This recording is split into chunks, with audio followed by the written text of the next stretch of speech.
l'approche qu'on a décidé d'avoir chez Ruinart depuis assez longtemps maintenant, c'est vraiment une approche globale. Bien sûr, ça démarre à la vigne, ça continue en œnologie, mais il faut savoir que notre impact, en tout cas en termes d'émissions de gaz à effet de serre, est beaucoup plus important dans des domaines du packaging ou dans des domaines des déplacements. Et pour donner un ordre de comparaison, je crois que le bilan carbone, en tout cas les émissions de gaz à effet de serre sur le plan viticole, c'est moins de 5% aujourd'hui à l'échelle de la Champagne. Le packaging, c'est près de 30%. Donc, tout effort en packaging aura un effet sur ce plan-là, sans doute beaucoup plus fort et beaucoup plus impactant. Et c'est ce qui nous a guidés pour la réalisation de cette seconde skin que vous voyez, que vous touchez maintenant. Ça, c'est aussi, je pense, il ne suffit pas de la voir, il faut la toucher pour se rendre compte à quel point elle est magnifique, à quel point le toucher est assez incroyable. Pour ceux qui ont eu la chance de passer à Vinexpo, on l'avait déjà présenté en expliquant qu'il s'agit d'une enveloppe qui est faite en papier. Le papier lui-même, on va dire éco-sourcé, ou en tout cas sourcé sur des forêts qui sont bien évidemment menées en développement durable. Toute la transformation est extrêmement propre.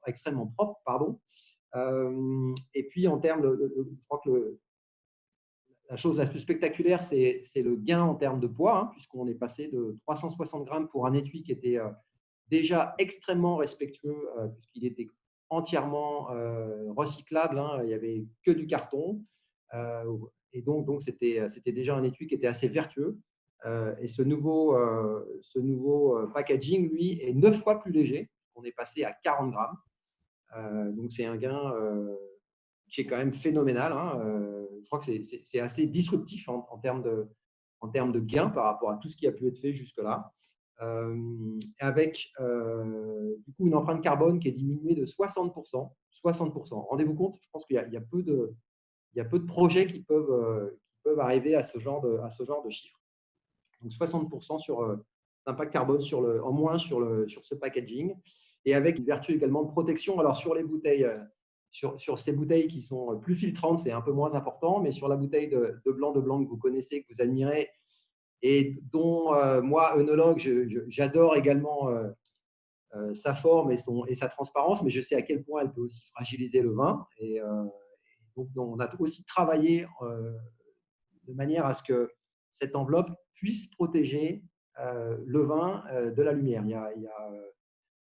Comment dire, j'en ai fait suffisamment de tests, pas mal de tests pour montrer que le vin est complètement protégé une fois qu'il est derrière sa seconde skin. Donc l'idée, c'est de la garder tout au long de la chaîne, tout au long de la consommation. Par exemple, si on est en terrasse, c'est parfois difficile d'échapper au soleil. Eh bien, on peut la servir. On peut même regarder, ça je vais vous montrer. On peut mettre dans un seau à glace. Elle résiste à l'eau sans problème. On peut même s'en servir plusieurs fois en fait. Je l'ai fait à pas mal de reprises. Voilà, donc on a un joli emballage qui va remplacer progressivement nos étuis, puisque l'idée, c'est de ne plus avoir d'étuis du tout dans les mois et années à venir. Donc, voilà, donc il y a une petite pastille qui est là, qui est le seul brevet d'ailleurs, si je n'ai pas faux. C'est la seule partie qui a été brevetée, qui permet de fermer élégamment et de manière assez efficace en même temps la seconde. Alors, ça sera présent sur toute la gamme dans ce format, dans cette forme de bouteille, on va dire. Mais l'idée, ce n'est pas d'en mettre tout le temps sur toutes les bouteilles.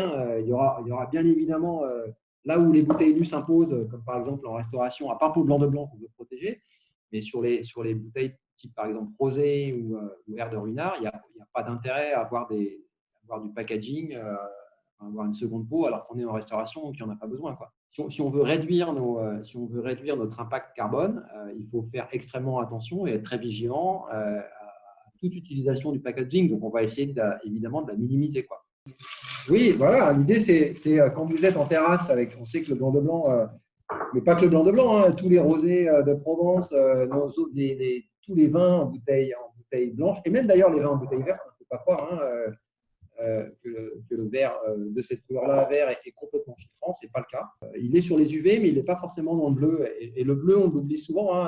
quand on parle par exemple à des restaurateurs qui ont maintenant ces grandes vitrines avec des bouteilles joliment exposées et qu'on leur dit, vous savez, c'est pas forcément une bonne idée, qu'ils vous disent, non, mais attendez, le verre est traité anti-UV et les lampes sont anti-UV, ça ne suffit pas. Malheureusement, il y a deux longueurs d'onde qui sont incriminantes pour le vin. Il y en a une qui est dans l'UV, donc ça, très bien, on peut assez facilement s'en débarrasser ou en tout cas s'en protéger. Il y en a une qui est dans le bleu foncé, donc toute lumière plus ou moins blanche, même jaune en fait, chaude comme on dit aujourd'hui, émettent du bleu et donc sur le long terme peuvent modifier petit à petit, certes ça ira moins vite, mais modifier quand même le profil aromatique de vin, y compris en bouteille verte.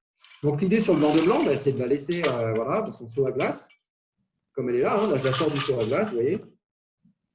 Et donc, elle est parfaitement fraîche et on peut tout à fait s'en servir le blanc de blanc comme ça. Il n'y a aucun problème.